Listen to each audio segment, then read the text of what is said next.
here to shoot my mouth off for the comic books that came out in this week in January 2012, and I got a lot of books to cover, and I really hammered down, forced myself to read all these books in such a short amount of time. No, I'm just kidding. I had fun reading these books for the most part. All right, we're gonna start with Marvel and end with DC. So we're gonna start things off differently. Start this off with probably the only issue of this series I'll probably ever have, and I got this issue to finish out the story. We're gonna look at Daredevil number 8. Yes, I am reviewing an issue of Daredevil, and this is part 2 of the Devil in the Detail story that's crossed over with Amazing Spider-Man. Now, you know, for the most part, this was probably about as good as the first part was. You know, Mark Waid does a good job of what he's given here. He does Spider-Man very well. I love the artwork from Kano. It looks kind of sketchy and cartoony, and it works. I love the quips from Spider-Man. Spider-Man's quips are still funny as hell. My biggest nitpick. This is the fanboy in me talking here, okay? Just don't take this way too seriously. But I don't like the way Black Cat is developed here. Her character development, in this particular story, especially in this issue of Daredevil, she's painted out to look like a flat-out whore.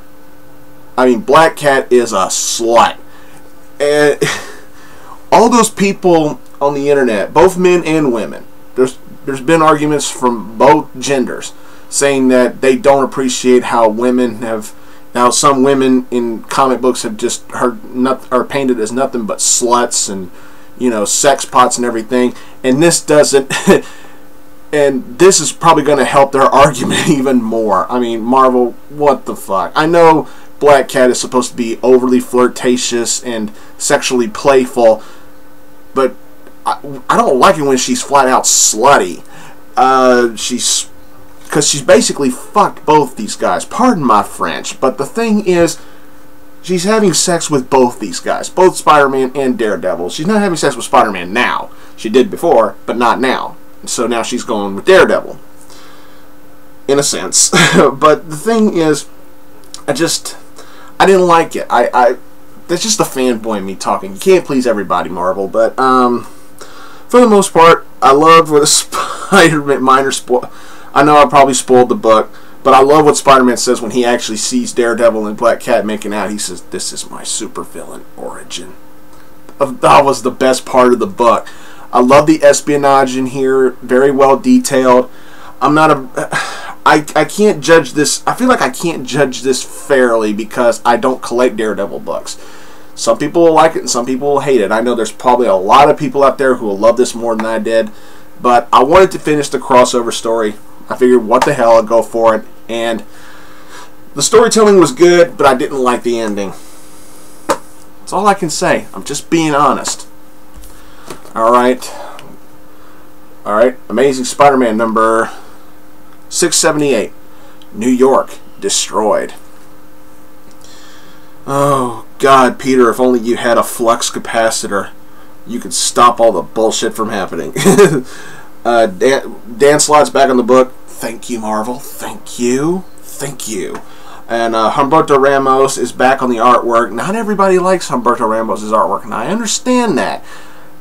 Sometimes I feel like Ramos is trying to come off as a little bit Chris Botchalo-y. You know, sometimes it works, sometimes it doesn't. You know, I like Ramos' artwork. For Spider-Man, it works. Very very surprising beginning to a 2-part story here concerning one of Peter's co-workers at Horizon Labs has created a device that allows you to go ahead one day into the future, and only one day into the future. And it's really kind of awesome, and the storytelling is really well done, really well patched together. Loved the beginning of the book. The beginning of the book had a little bit of charm to it. You know, it's like, why it was like, you know, Peter said, you know, why bother going out web slinging? I can just be a New Yorker like everybody else, and that was great. I liked that. A very nice touch at the beginning of the book. And when Peter decides to try this new gizmo, the shit hits the fan. And that's not it's not an exaggeration. New York is fucked, you guys. And it's up to Peter to find out what he's got to do to stop this from happening. Since he knows it's going to happen at a certain point in the next day, he can try and stop it from happening, and he gets some warnings as to how he has to do it. I'm not going to give everything away, but this was really good. This was a really good beginning to an interesting two-parter here, leading up to the whole Return of the Sinister Six thing. I'd say if you've been with Spider-Man so far, I'd say stick with it. This is really good. And Chris, the Jedi, Packer Smacker here on YouTube, dude, I think you might have made a mistake. I can understand you want to drop some comic books to make way for your baby, and I gotta say congratulations to both you and Ashley. But I think in the long run, you might regret dropping Amazing Spider-Man. That's just a comic nerd in me talking to a fellow comic nerd, so.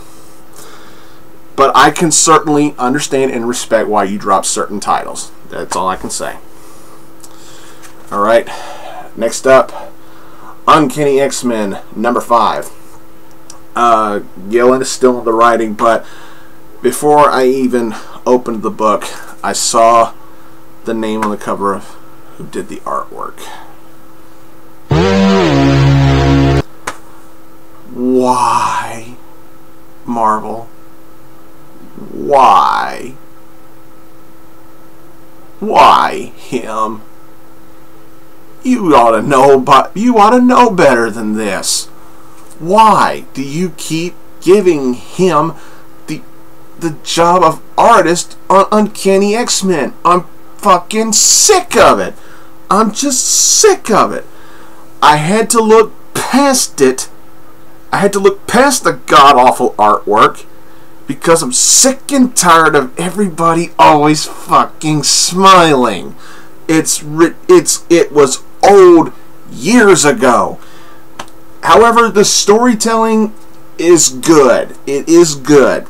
It's certainly better than anything Matt Fraction ever did. My favorite scene in the book was the scene between Magneto and Psylocke. That was the best part of the book for me. Got some interesting dialogue from the rest of the people. Hope is how's the best way to put this? In this particular issue, Hope came off as Godiva from the JLI series. That's who Hope reminded me of with Namor. That was silly, stupid. Don't know why they're doing that. Who knows? Maybe Marvel's got some more shit cooked up for Namor and jailbait. But whatever. The thing is, this issue was okay, but what really hurts it is the god awful artwork. Ugh. But it was good for what it was. I did love the dialogue from Magneto, because now Magneto's finally starting to talk like Magneto again. I like it. I like it. Venom number 12.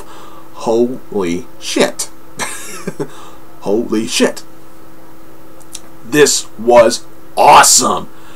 This was damn close to being the pick of the week, but it got beat out. By who? I'll get to that later. Holy shit. There was so many holy shit moments in this book. This was clearly the best book Marvel put out this week, without question. You take all the shit that Flash Thompson has been dealing with and culminated in here. This right here was a perfect example of a story to where you don't know whether or not to actually root for Flash Thompson gaining control of the symbiote again, because this was like 80% action, just action, and it's really good. And we get an appearance from a character from the past that I did not expect to see.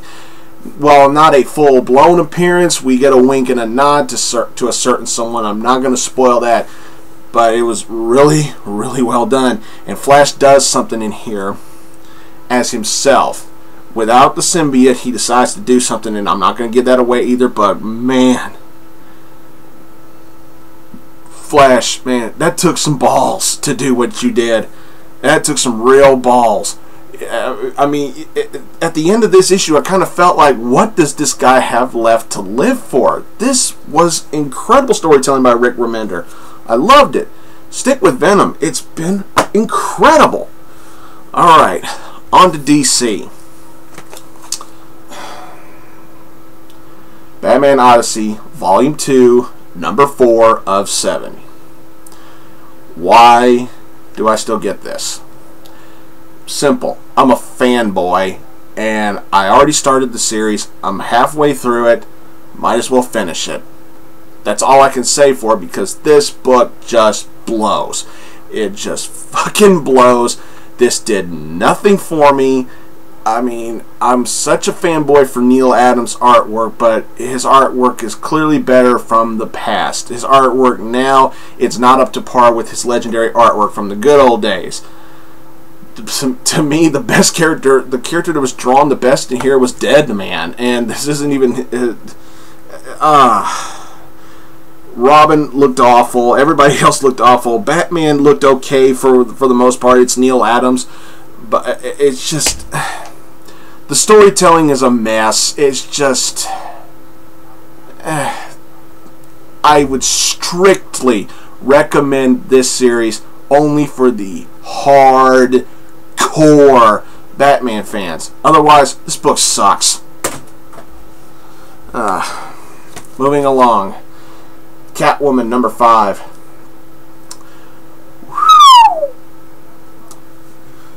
Man. Talk about a bitch you don't want to mess with. Judd Winnick and Gilliam March. Props. Fist bump. Y'all did a fantastic job with this. This, while it wasn't as good as issue 3, in my opinion, is still the strongest issue of this series. But this was no slouch either. This was incredible. I loved it. I was eager to read this after what happened to Catwoman at the end of issue 4. It's like, how is she going to get out of this? I just couldn't see Batman swooping down to save her, kind of like a cop-out or anything. I kind of knew she would have to rely on her own skills to get out of that, and wow, was it good. The beginning of the book was awesome. Even when she's hurt, she could still kick some ass, and I loved it.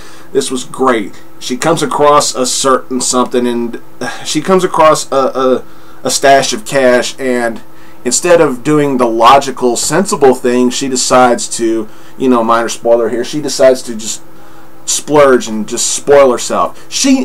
What saves the stupidity of that is that she knows it's not the right thing to do, but she's like, I don't care. It's probably the wrong thing to do, but goddammit, it sure feels good. And that's why I love this issue. Catwoman knows that sometimes she does stupid stuff, but she don't care. That's good character development for Catwoman. She's a burglar, she's a thief, and she's a smartass. That's some of the things I love about her. And the book ends on another one of those whoa kind of cliffhangers. This was really good. This series overall has taken me by surprise. I'm glad I'm sticking with it. It's just awesome. If you're a fan of Catwoman and you haven't gotten this series yet, do yourself a favor, get it. Alright. Green Lantern Corps, number 5. Enough is enough, and it's time for a change. God bless you, Owen. I still miss you. Yeah, this was just okay. Guy Gardner and Kilowog want to assemble the baddest sons of bitches that ever stepped into the Green Lantern Corps. Like, we haven't seen that kind of storytelling from Guy Gardner before. I loved the backstory to the Keepers, I believe they're called. I liked the backstory. It makes sense. Now it does make sense why they're so vengeful to the to the Guardians and to the Green Lantern Corps. It makes damn near perfect sense.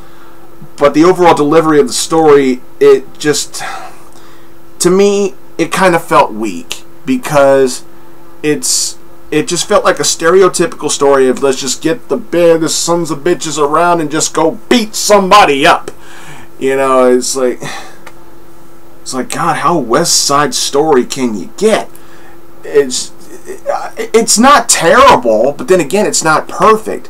You know, and I'm a Green Lantern mark through and through, but the fact of the matter is, I have to stay honest and say that this was just okay. I loved the backstory.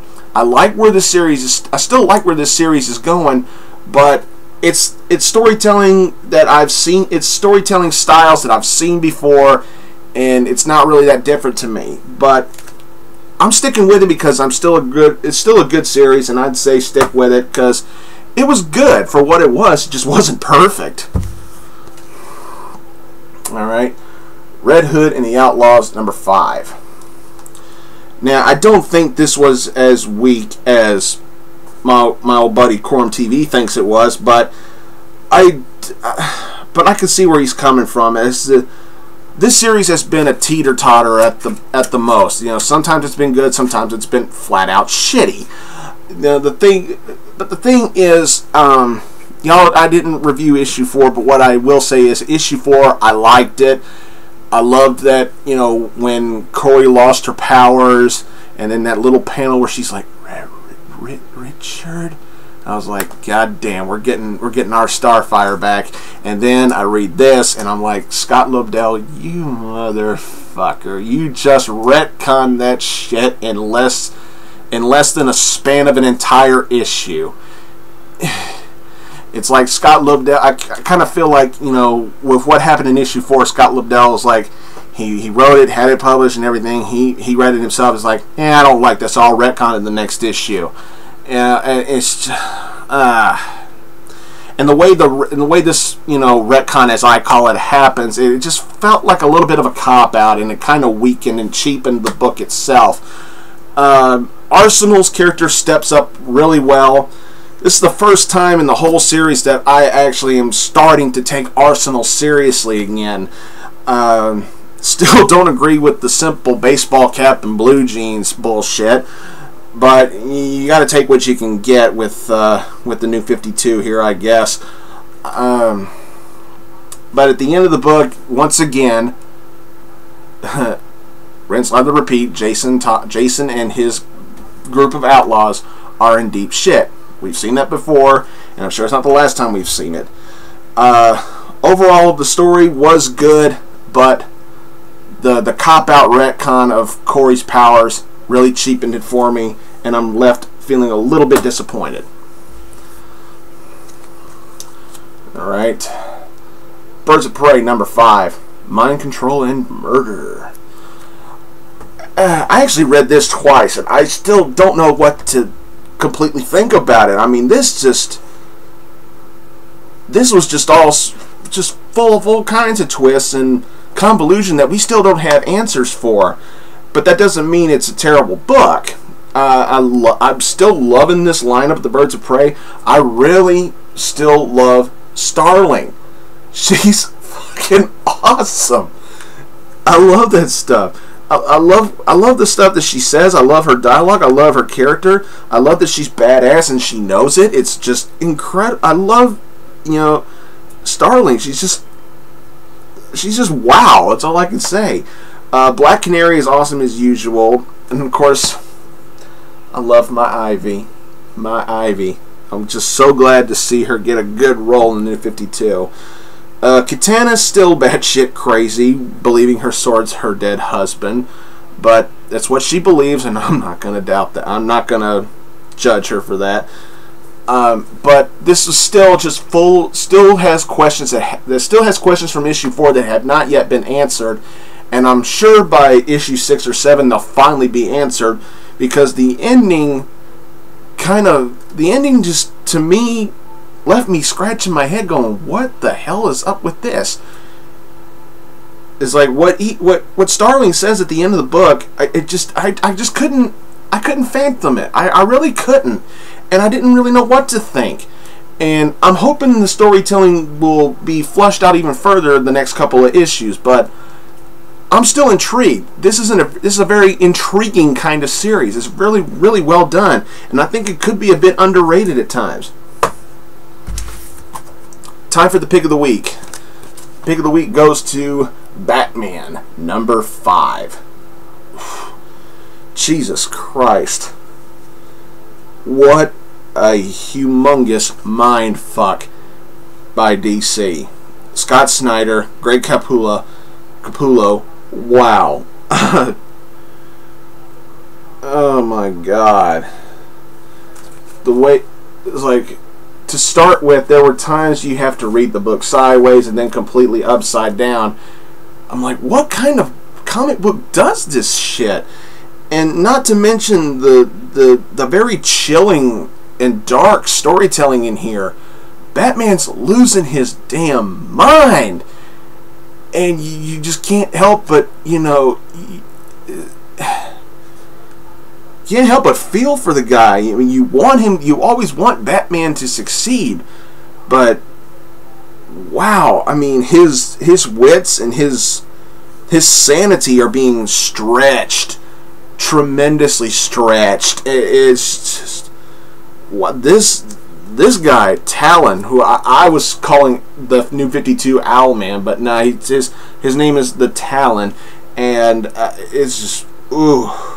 And there's a scene in the middle of the book, I'm not giving it away, but it just, my jaw dropped when I saw what I saw.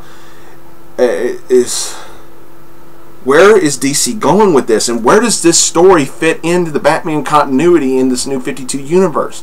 I don't know. This was literally a roller coaster of storytelling that I couldn't get enough of. This was incredible, dark, gritty, you know, just badass type of storytelling, and add some thrilling chills in there as well. And you got a formula for success. This is fantastic. I can't get enough of this.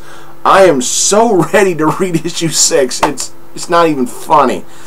Do yourselves a favor, check out Batman number 5. I was talking with my friend Nintendo over on Twitter, and I said this was a big pile of what the fuck, and he said, wait a minute, is that a good thing? I said, yes, it's a good thing, because you don't know where it's going. It's batshit crazy, no pun intended, but yeah, damn. Well, I think I've nerded out enough for y'all, so thanks for watching, everybody. Y'all know what I'm going to say. Don't forget to subscribe. Follow me on Twitter and Tumblr, please. Please. Thanks again for watching, everybody, and until next time, I'll see you later.